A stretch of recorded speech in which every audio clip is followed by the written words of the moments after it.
Hey everybody, it's EJ Samuel, the Nipa Yinzer with PAFootballNews.com.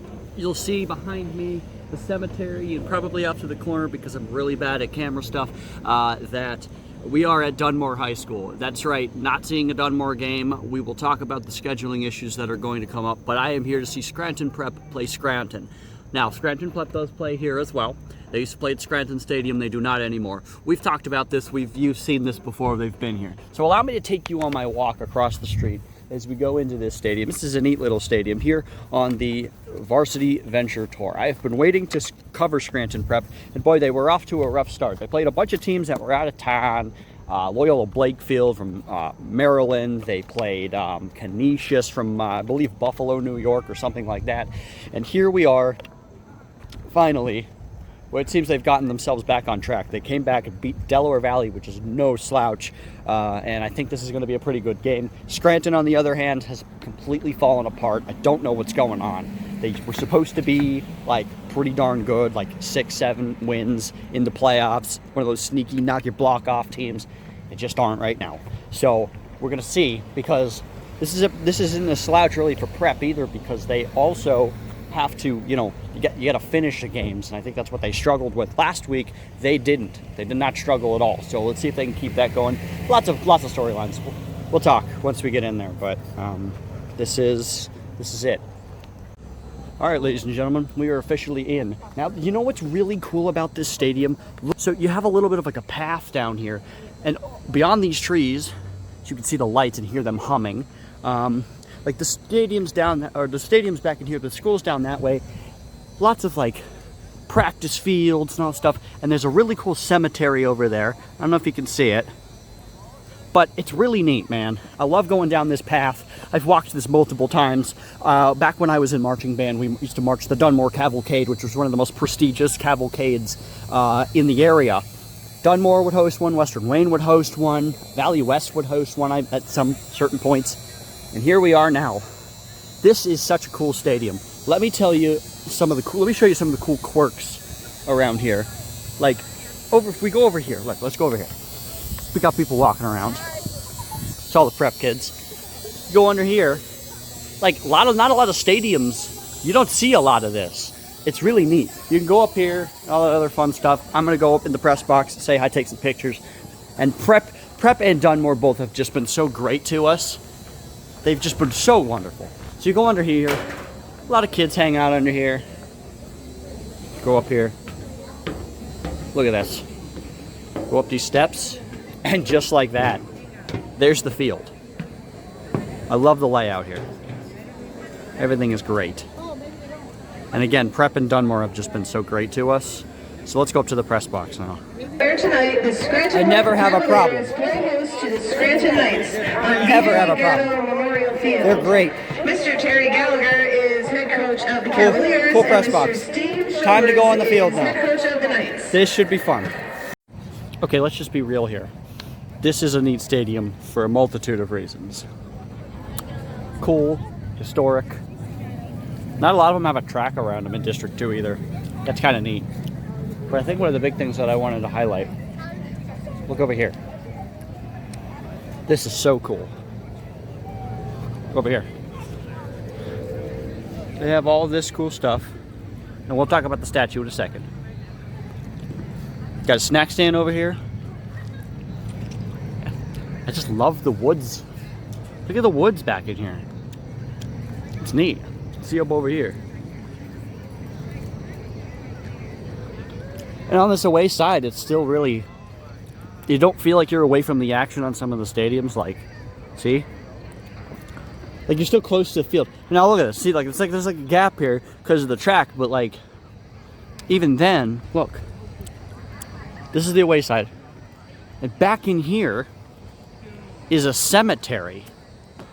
I'll have to take myself off here and do a different clip. Hold up. Look at, see, there's a cemetery here. It's all in the back. It's very cool. And of course, before we go much further, band shout out of the day, go Scranton Band. Scranton Band showing up. I always love it when the band's showing up. Because when I was in band, man, it was like a huge thing. Band had to be there. Absolutely had to be there. So, love that.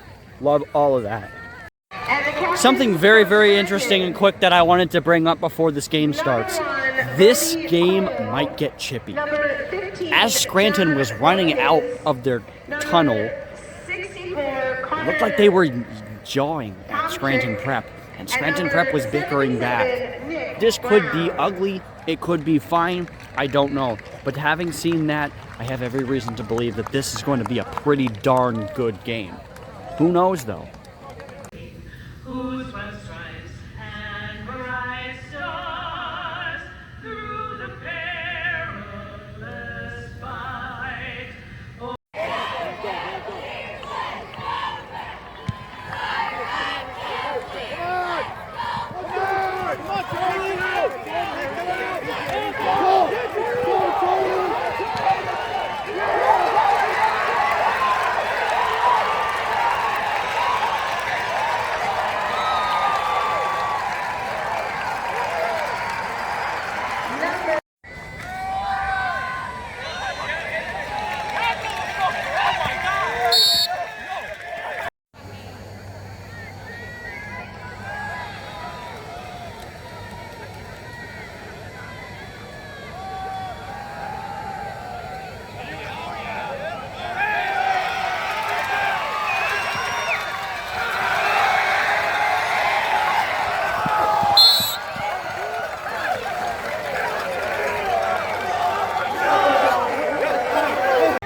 All right, that's halftime. I'm sitting on the field. I think this is cool. It's innovative. But I'm allowed to sit because no one's playing, right? Look, score 42-7. Okay, we have 14 minutes. We're not going to talk all 14 minutes, though. Hey, look, no secret. Prep's got this one because they just seem to have everything in position. Their running game's ridiculous. Their passing game's ridiculous. There's too much going on. Scranton just doesn't seem to have the defensive power to stop him. Brody Coyle, however, is a rock star. He just continues to push and push and push. The kid does not freaking quit. And I'm telling you right now, if he had some help, it would really do some damage. That's really all I have to say. It's so quiet, it's kind of dead. You know, everybody kind of figured that this is what was going to happen, so this is what happened. All right, cool. Hey, by the way, look behind me. Scranton Brand getting ready to play on the field, so that'll be neat. We're going to get some video of that. And, yeah, it's going to be over pretty darn quick. That's all I'm saying. By the way, also, very, very chippy game. Hope this is interesting. At least hopefully some interesting second half.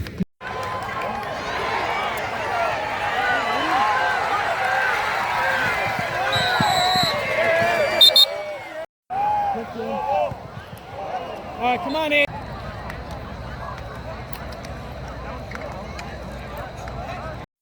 Hey everybody, this is EJ Samuel with PAFootballNews.com. I am with Will McPartland, victorious for Scranton Prep, 42-14 over Scranton.